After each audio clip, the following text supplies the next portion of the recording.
वैद्यकीय निदानाबद्दल जेव्हा आपण विचार करतो ना, तेव्हा तिथे नेहमी एका अचूकतेची अपेक्षा असते. हो, म्हणजे अगदी स्पष्टता हवी असते आपल्याला. एक्झॅक्टली. अगदी इंजिनिअरिंगसारखं. म्हणजे एखाद्याच्या हाताचा हाड मोडले तर एक्सरे काढल्यावर त्या काळ्या फिल्मवर एक स्पष्ट पांढरी रेष दिसते. बरोबर. आणि डॉक्टर त्याकडे बोट दाखवून थेट सांगतात की हा बघा इथे प्रॉब्लेम आहे. हो ना, सगळं कसं स्पष्ट असतं. एकतर हाड मोडलेलं आहे किंवा नाही, तिथे कोणतीही संदिग्धता नसते. आणि ही स्पष्टता आपल्याला एक प्रकारचा दिलासा देते. खरंय. कारण आपल्याला गोष्टी डोळ्यांनी दिसलेल्या आवडतात. त्यांची ब्लॅक अँड व्हाईटमध्ये व्यवस्थित वर्गवारी करता येणं आवडतं आपल्याला. हो, पण मानवी मनाची प्रवृत्तीच तशी असते ना.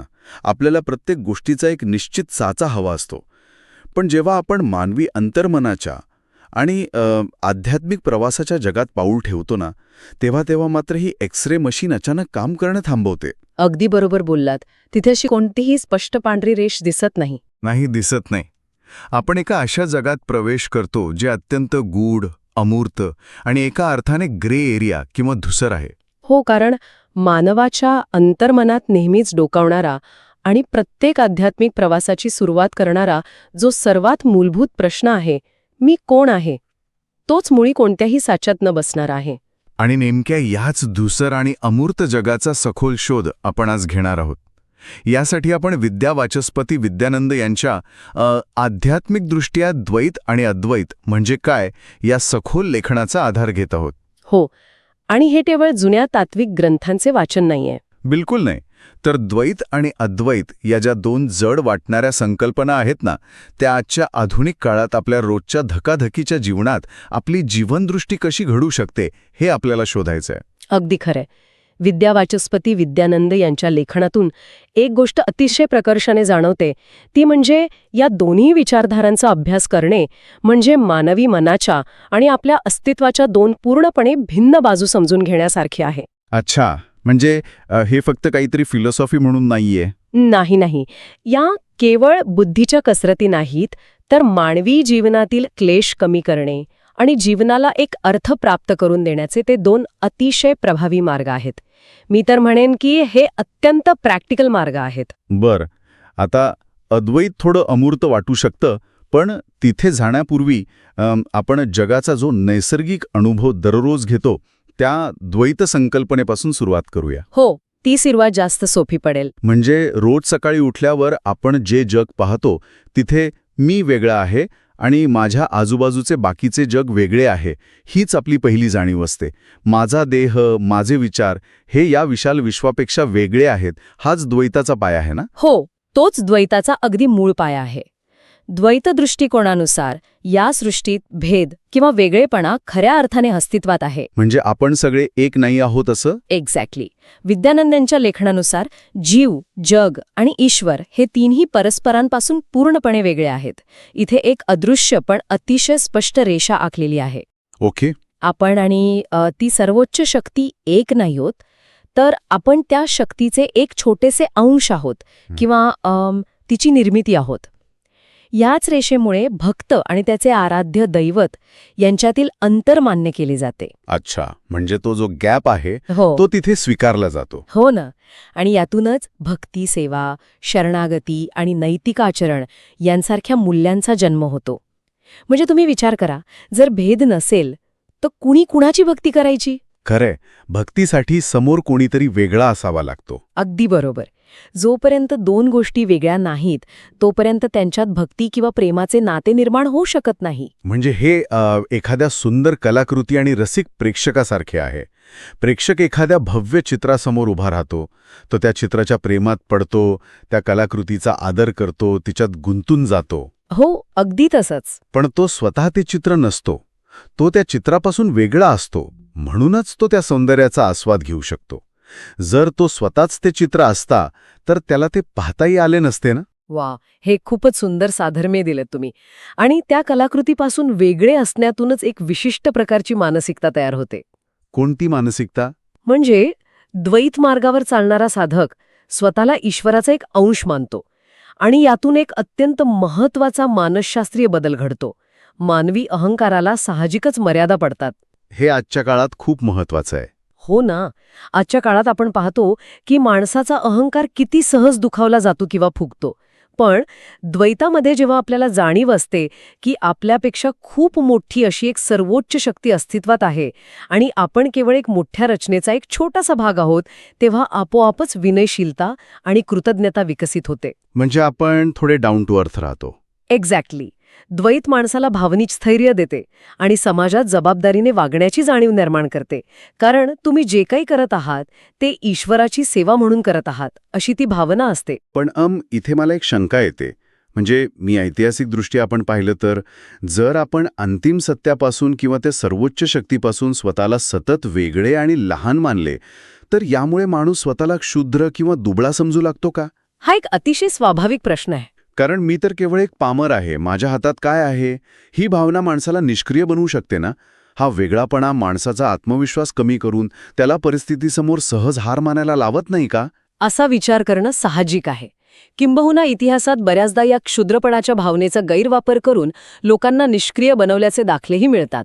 पण आपण जर विद्यानंद यांच्या लेखनाचा गाभा समजून घेतला तर लक्षात येते की द्वैताचा खरा उद्देश माणसाला दुबळे करणे हा नाहीच. मग तो उद्देश काय आहे? तो वेगळेपणा भीतीतून आलेला नाहीये, तर तो प्रेमातून आणि आदरातून आलेला आहे.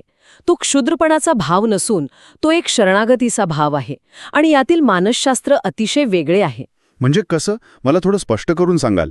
तर उलट ती अधिक शक्तिशाली होते. अच्छा, पण ते कसं काय? कारण आता ती व्यक्ती स्वतःच्या छोट्याशा स्वार्थासाठी किंवा स्वतःच्या मर्यादित अहंकाराच्या रक्षणासाठी काम करत नसते. तिची ऊर्जा स्वतःला सिद्ध करण्यात वाया जात नाही, ती एका व्यापक हेतासाठी काम करत असते. ओहो, म्हणजे जसे एखादा सैनिक देशासाठी लढताना स्वतःच्या प्राणांची पर्वा करत नाही, कारण तो एका मोठ्या ध्येयाशी जोडलेला असतो. अगदी बरोबर. सेम तसंच याच भावनेतून समाजाप्रती असलेली जबाबदारी अधिक प्रामाणिकपणे पार पाडली जाते. द्वैत हे माणसाला निष्क्रिय करत नाही, तर ते त्याच्या कर्माला एका मोठ्या उद्देशाशी जोडते. वाह! तर द्वैत आपल्याला एक अत्यंत सुंदर नैतिक चौकट आणि विनयशीलता देते. पण विद्यावाचस्पती विद्यानंद यांचा लेख इथेच थांबत नाही. नाही, तो अजून खूप खोल जातो. हो, जर आपण हीच विनयशीलता घेऊन बाह्य जगाकडून आपला मोर्चा आतल्या जगाकडे वळवला आणि या भेदाच्या किंवा वेगळेपणाच्या कल्पनेवरच मुळापासून प्रश्नचिन्ह निर्माण केले, तर काय होते? इथे अद्वैताची संकल्पना सुरू होते ना? हो, इथेच अद्वैत येतं. अद्वैत ही विचारधारा कोणताही भेद किंवा वेगळेपणा साफ नाकारते. म्हणजे वेगळेपणा आहे हेच ते मानत नाहीत. नाही, मुळीच नाही. जीव, जग आणि ईश्वर यांच्यात मूळतः कोणताही फरक नाही, हे अद्वैताचे मुख्य सूत्र आहे. जे काही अस्तित्वात आहे ते एकच आहे, अखंड, अविभाज्य आणि निराकार. पण मगाशी आपण उठल्यावर येणारा मी वेगळा आणि जग वेगळे ह्या जाणवेबद्दल बोललो होतो, त्याचं काय? अद्वैत ठामपणे सांगते की तो वेगळेपणाचा अनुभव खरा नसून तो केवळ आपल्या अज्ञानातून निर्माण झालेला आहे. अज्ञान. हे समजायला थोडं जड आहे.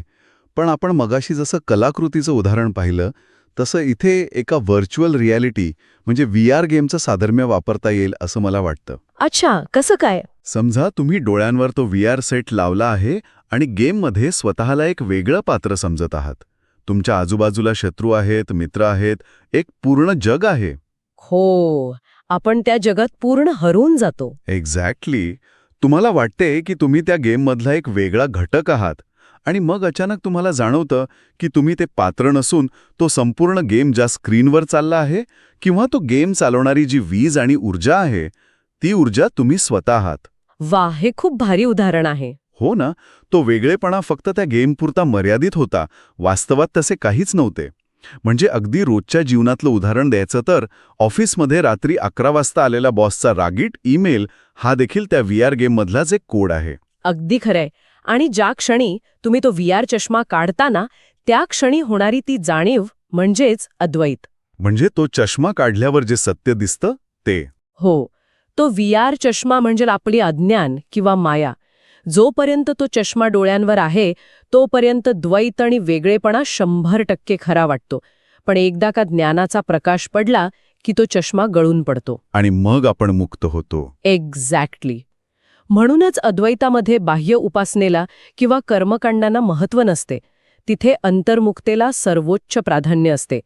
मी देह नाही, मन नाही, मी केवळ या सर्वांचा साक्षीदार शुद्ध चैतन्य आहे, ही जाणीव म्हणजेच मुक्ती. पण मग इथे अहंकार कुठे जातो? या मार्गावर अहंकार पूर्णपणे नाहीसा होतो. कारण मी आणि तो असा फरकच उरत नाही.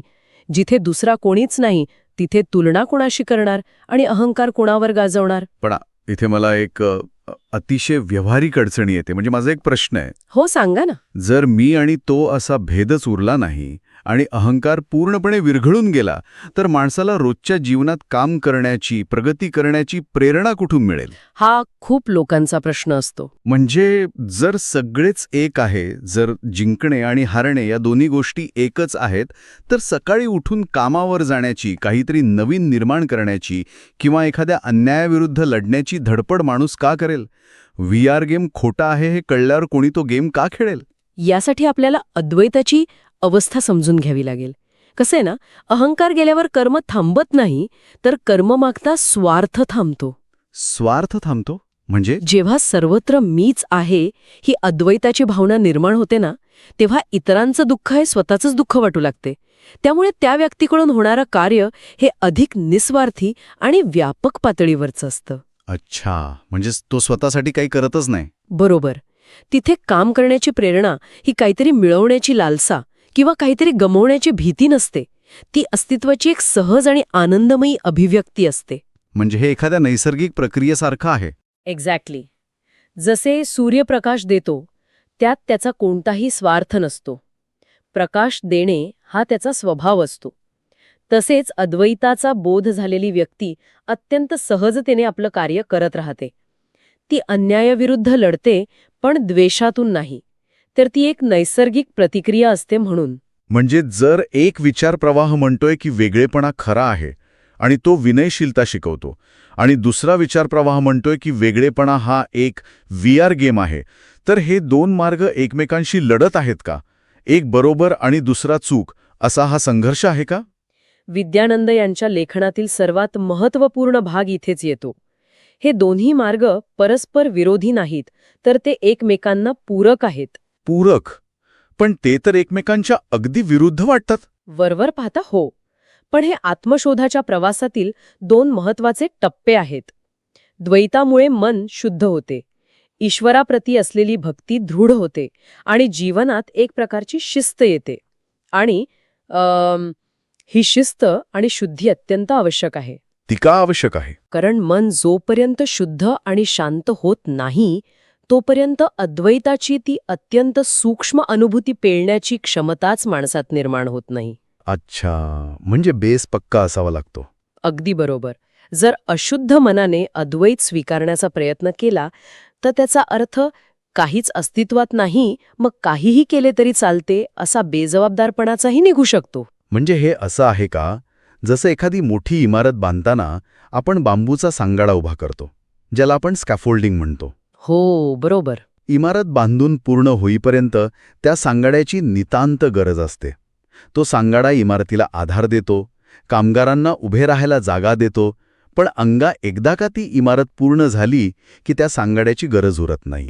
एक्झॅक्टली. तो काढून टाकला जातो, जेणेकरून मूळ वास्तूचं सौंदर्य दिसावं. म्हणजे द्वैत हा तो बांबूचा सांगाडा आहे, जो आपल्याला अद्वैताचा बोध होईपर्यंत आधार देतो आणि शिस्त लावतो. अतिशय समर्पक उदाहरण आहे हे. आणि त्या बांबूच्या सांगाड्याला जर आपण आपलं अंतिम घर समजून तिथेच राहायला लागलो, नाहीतर आपण मूळ इमारतीत कधीच प्रवेश करू शकणार नाही. तीच चूक आपण बऱ्याचदा करतो. हो, आपण त्या सांगाड्यालाच घर मानतो. आपण कर्मकांड आणि भक्तीच्या सांगाड्यालाच अंतिम सत्य मानून बसतो. विद्यावाचस्पती विद्यानंद खूप सुंदर शब्दात हे मांडतात की द्वैत हे साधकाला प्रेम शिकवते, तर अद्वैत त्या प्रेमाचं अंतिम सत्य उलगडते. वा, हे खूपच भारी वाक्य आहे. हो ना. द्वैताचा मार्ग हा भावनेतून, हृदयाकडून सुरू होतो, तर अद्वैताचा मार्ग हा बोधातून म्हणजे ज्ञानाकडून पूर्णत्वाला जातो. एकातून आपल्याला जीवनातील कर्तव्य करतात, तर दुसऱ्यातून त्या पलीकडचं सत्य समजतं. हे ऐकायला खूप प्रगल्भ वाटतंय, पण आपण आता या चर्चेला थेट आजच्या वास्तवात आणूया. हो, नक्कीच. आजच्या आधुनिक धावपळीच्या, डेडलाईन्स आणि तणावाने व्यापलेल्या युगात या सगळ्याचा काय उपयोग? सामान्य माणसासाठी जो रोज सकाळी लोकल पकडतो किंवा ट्रॅफिकमध्ये अडकतो, त्याच्यासाठी हे कसे उपयुक्त ठरू शकते? आजचं जग हे अत्यंत स्पर्धात्मक आहे, जिथे सतत काहीतरी मिळवण्याची किंवा मागे पडण्याची भीती माणसाला सतावत असते. अशा जगात द्वैताची मूल्य, जसे की आपले कर्तव्य प्रामाणिकपणे करणे, कामाप्रती समर्पण आणि नीतिमत्ता, हे समाजाला एक अत्यंत मजबूत आधार देतात. म्हणजे कामात लक्ष केंद्रित करायला मदत करतात. हो, द्वैत आपल्याला सांगते की आपण जे काही काम करतोय ते एका मोठ्या व्यवस्थेचा भाग म्हणून करत आहोत. यामुळे कामातील अर्थशून्यता कमी होते. आणि अद्वैत, आजकाल बर्नआउट, अँक्झायटी असे शब्द आपण खूप ऐकतो. तिथे अद्वैत कसे मदत करते? तिथेच अद्वैत सर्वात मोठा आधार बनते. माहितीच्या विस्फोटामुळे आणि सततच्या स्पर्धेमुळे येणाऱ्या मानसिक थकव्याचा सामना करण्यासाठी अद्वैताची शिकवण एक ढाल म्हणून काम करते. ढाल म्हणून कशी काय?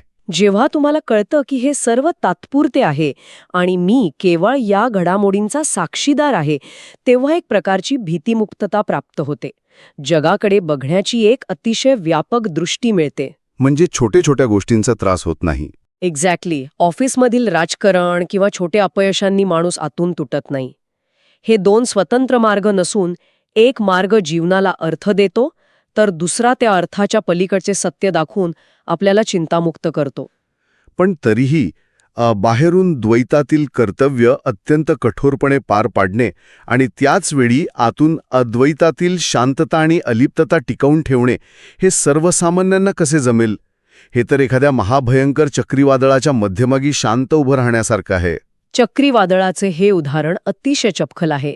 कारण चक्रीवादळाच्या अगदी मध्यभागी, ज्याला आपण आय ऑफ द स्टॉर्म म्हणतो, तिथे पूर्ण शांतता असते.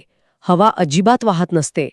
माणसाला स्वतःच्या आत तोच आय ऑफ द स्टॉर्म शोधायचा असतो. पण हे खूप कठीण आहे ना? हो, सुरुवातीला कठीण वाटतं. बाहेर कितीही डेडलाईन्स असोत, टार्गेट्स असोत, ते सगळं चक्रीवादळ आहे. पण आतून जर अद्वैताची जाणीव असेल की मी केवळ या सगळ्याचा साक्षीदार आहे, तर ती कामे अधिक चांगल्या प्रकारे कोणताही ताण न घेता करता येतात. म्हणजे प्रॅक्टिस करावी लागेल. नक्कीच. सुरुवातीला यासाठी जाणीवपूर्वक तयेतवा धरावे लागतायत. ध्यानाची, अंतर्मुख होण्याची सवय पाडावी लागते. पण सरावाने माणूस या दोन्ही गोष्टी एकाच वेळी जगू शकतो. बाहेरून तो पूर्णपणे सक्रिय असतो, पण आतून तो पूर्णपणे अलिप्त आणि शांत असतो.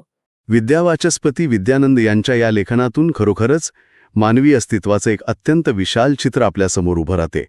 या संपूर्ण चर्चेचा एकच मोठा निष्कर्ष निघतो, तो म्हणजे मार्ग कोणताही असो, तो भक्ती आणि भावनेचा द्वैती मार्ग असो वा ज्ञान आणि बोधाचा अद्वैती मार्ग असो, अखेरीस या दोन्ही प्रवासांचे ध्येय एकच आहे, आणि ते म्हणजे स्वतःच्या खऱ्या स्वरूपाची ओळख करून घेणे. अगदी खरंय.